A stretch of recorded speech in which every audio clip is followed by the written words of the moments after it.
Hello friends, Adam here with FED. FE12 Lunatic Reverse might be the most fun, really difficult mode in the series. It made me feel more accomplished than I ever have playing a video game. Outside of 2 instances, the entire game felt like I won because of my strats, my thought process, because of me. I didn't just get lucky, I didn't just throw a big ball of stats at all the enemies, I carefully placed each character on every map to find success. There were a lot of things I learned during this playthrough, and for anyone who wants to do it for themselves, I have some general guidelines that will help you get started, and some more specific thoughts that will help you complete some of the more difficult chapters in another video that I'll be releasing soon. But again, today, just general thoughts, general tips, and we got quite a few. First thing we're going to discuss today, that is extremely important to understand for your success on Lunatic Reverse, is the enemy AI.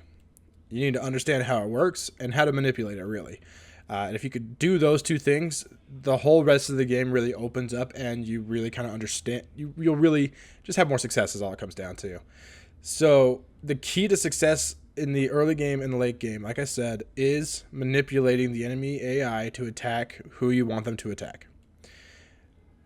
It really is going to dictate how we build the avatar throughout the entire playthrough and pretty much every unit. And also really determines which units are worth using in many cases. So what does the AI check for? What does the AI prioritize? Number one, in this order, number one, they will always go for a kill. No matter what, they will always go for a kill if they can kill someone. That is, regardless of their own safety, if they can kill someone, they'll do it. Number two, if they can't kill anyone, they will go where they can deal the most damage. And this is honestly kind of really interesting. It makes HP really important, and honestly, I think it's more important than defense for most of the game. This makes it so you can bait enemies with low defense and high HP units. That's actually the way I built my avatar for the first, maybe 2/3 of the game, and then I gave a bunch of defense stat boosters. But we had really high HP, like capped HP really fast. And then enemies like to attack him, but he wouldn't die, and then he would kill in retaliation.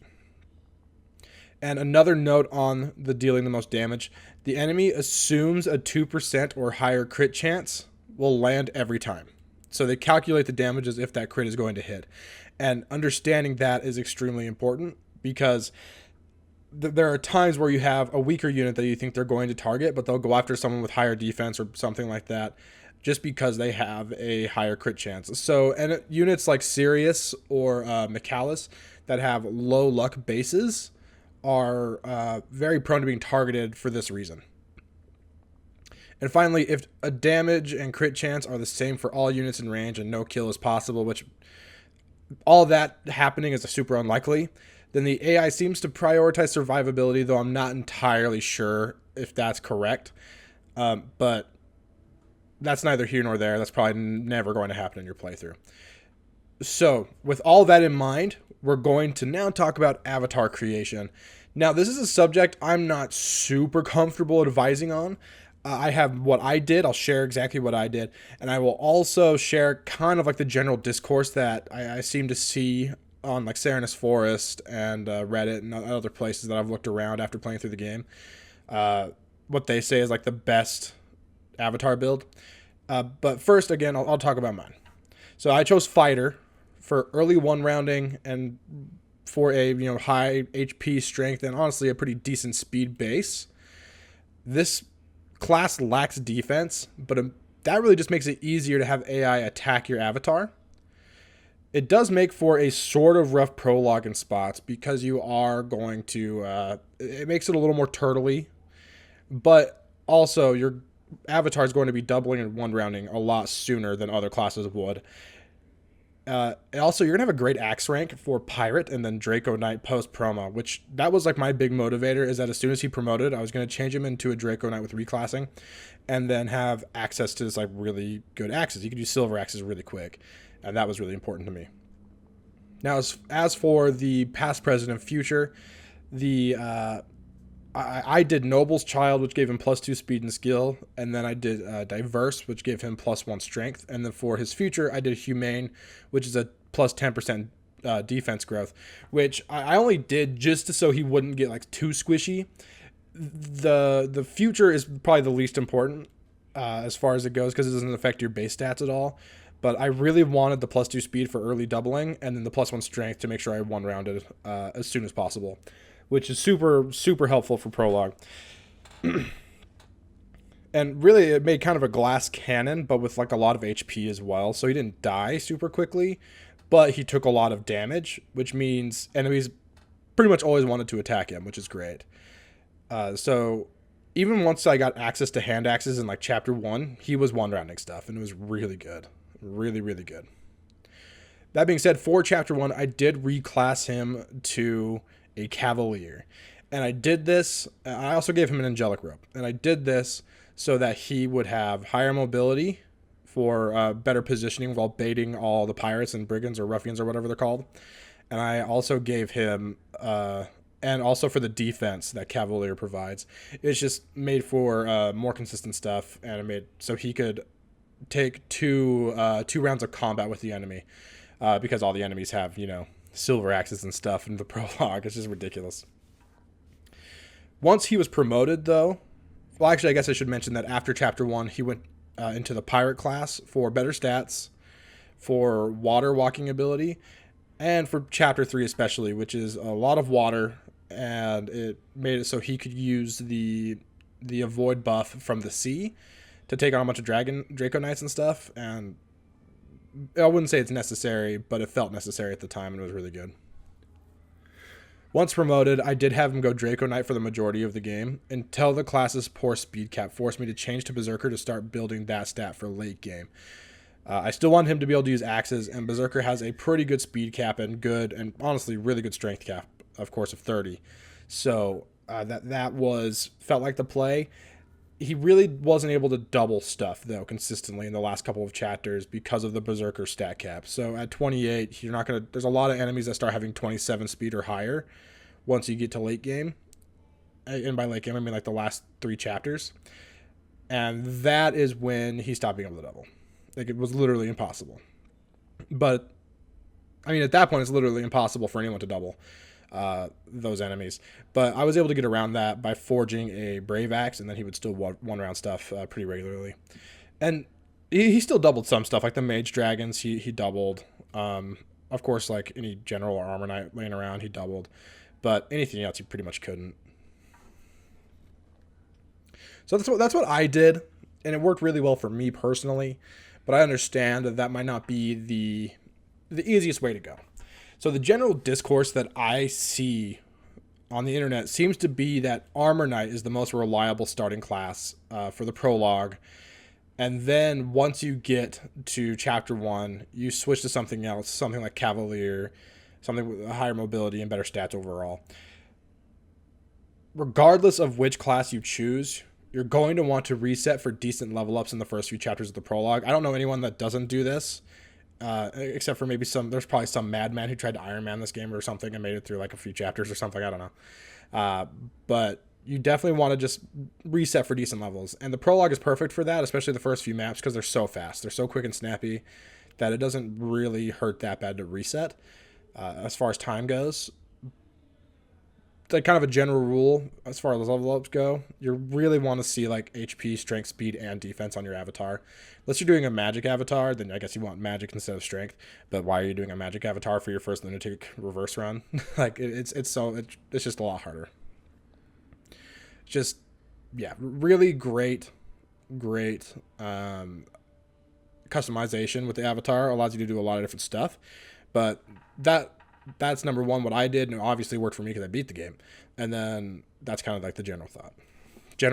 Use Armor Knight, general thought. Okay, next thing, Weapon Triangle. Weapon Triangle is extremely important to remember for AI manipulation and just general damage calculations. You can find a full table of this information on Serenus Force, and I will try to remember to link it in the video description.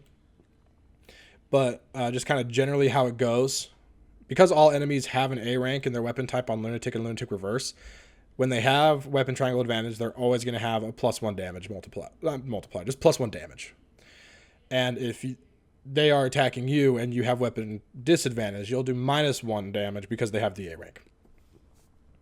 Now, the buffs that they get otherwise, swords get +3 damage at A rank, Lances, bows, and tomes get +2 damage and +5 hit at A rank, and axes just get +15 hit at A rank. So if you beat them in the weapon triangle, they don't get those bonuses, which is really important to remember. And it's really, really crucial for like prologue. Is it prologue 5 or 6? The one where you fight? No, it's prologue 7. Prologue 7. It's really crucial that you understand the weapon triangle and are able to manipulate it in a way that keeps your units from dying. Because that map in particular is pretty rough.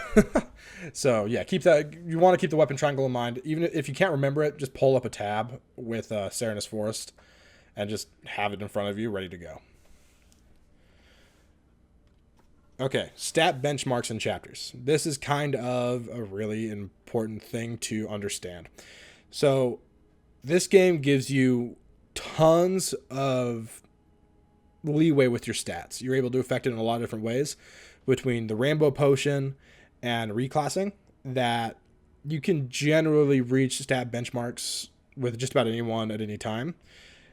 I mean, obviously later in the game, you're not going to be able to deploy, unpromoted Est or something and expect her to have enough speed to not get doubled.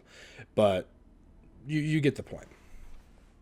So enemies of the same class in a map generally have similar stats. There is stat variation, and that honestly might force you to reset in a couple instances just because an enemy rolled like +1 defense or +1 HP or something, so you can't kill them in one round.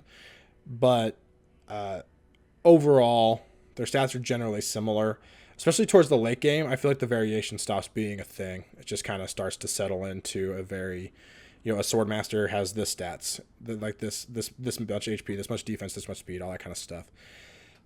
So before you start in your battle preps, just look around the map, see what stats are out there, what the speed kind of threshold is for doubling and all that, and then decide who wants rainbow potions and who doesn't need them for the map. And also, it never hurts just to play the map, to get do some reconnaissance is what I would say. Do some recon just to kind of see what happens in the map, and then don't be afraid to just use rainbow potions all over the place. The rainbow potion does have 77 uses, which is a ton. I believe, what are there, 24 maps, 24 chapters with some guided maps and stuff. So it really breaks down to, you can use the rainbow potion 2.5 times per map.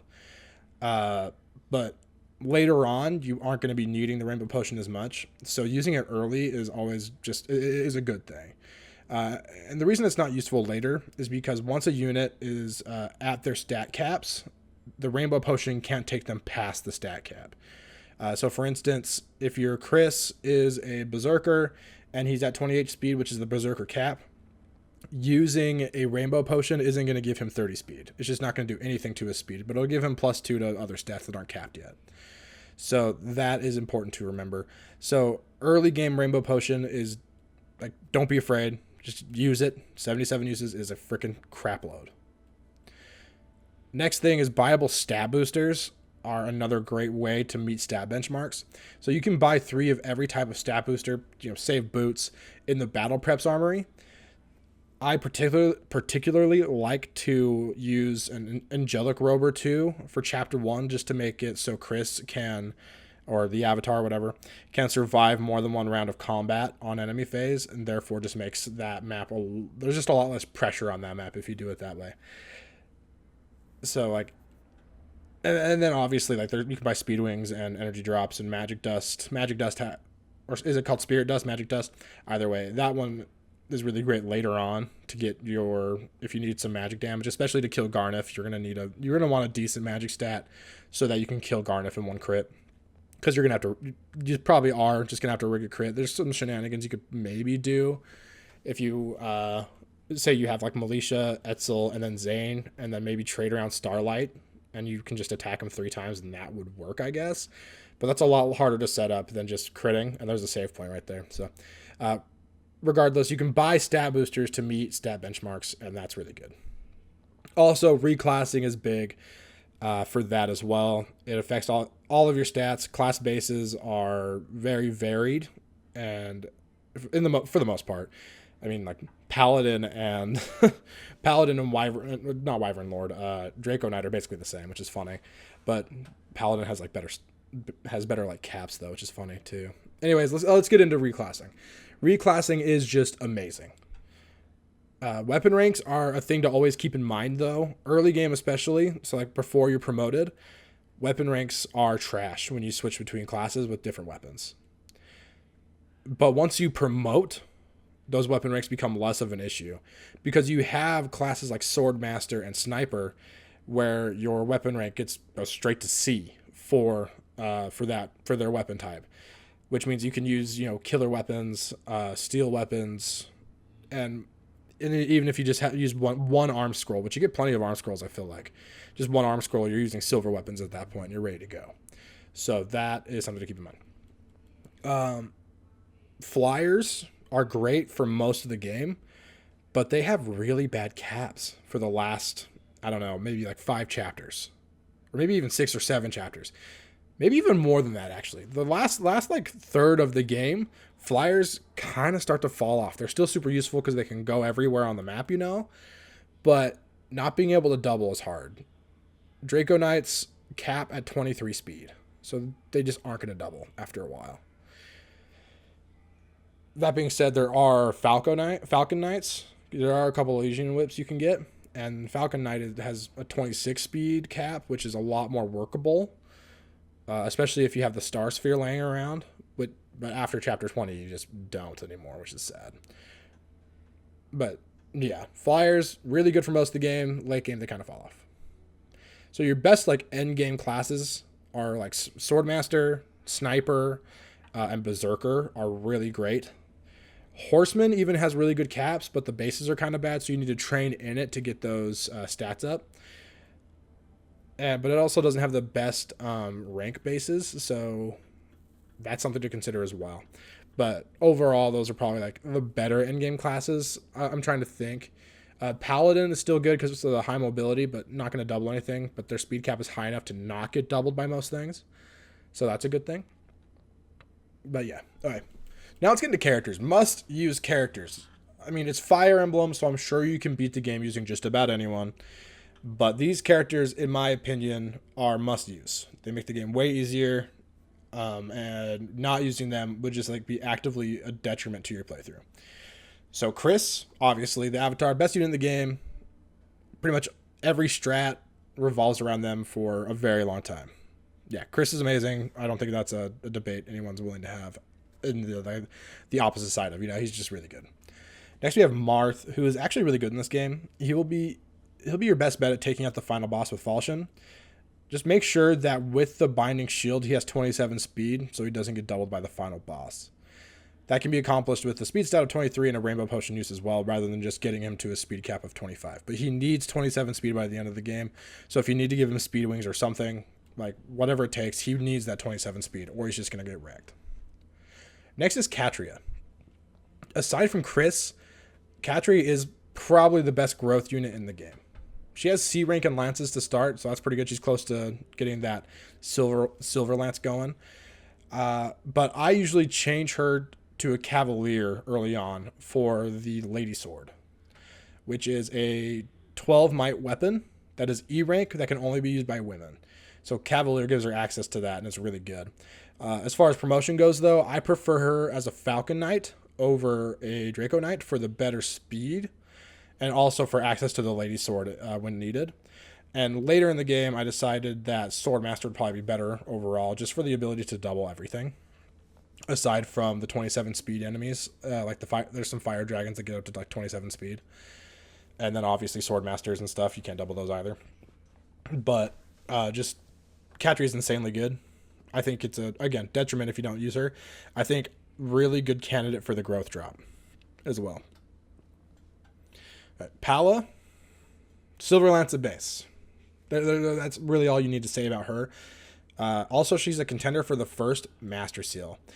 If you don't give it to Chris, give it to her. I mean, you probably are going to give it to Chris because, like, why wouldn't you? But then you get another Master Seal pretty quick, and it makes total sense to give it to one of them. And yeah, Silver Lance at base, really good damage output.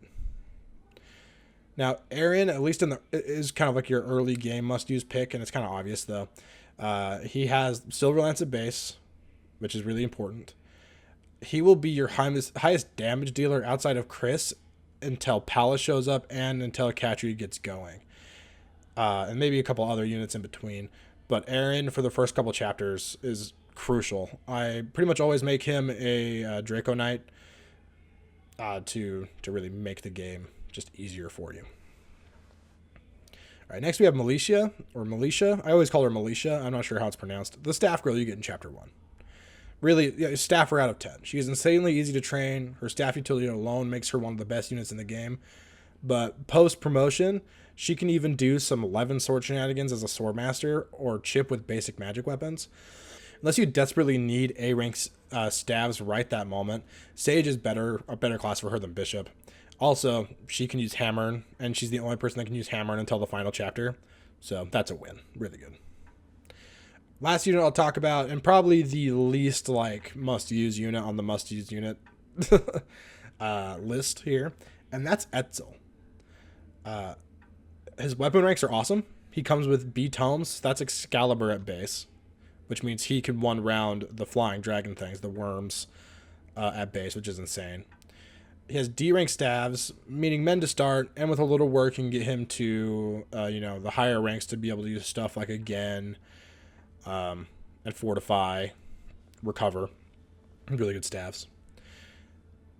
And really, though, Again especially is really useful in a few key moments. He's someone that you could probably use someone else for the niche that he fills, but he fills it so easily that it's hard to pick someone else. I really like Etzel. Really good pre-promote with really good stats and just really good weapon ranks.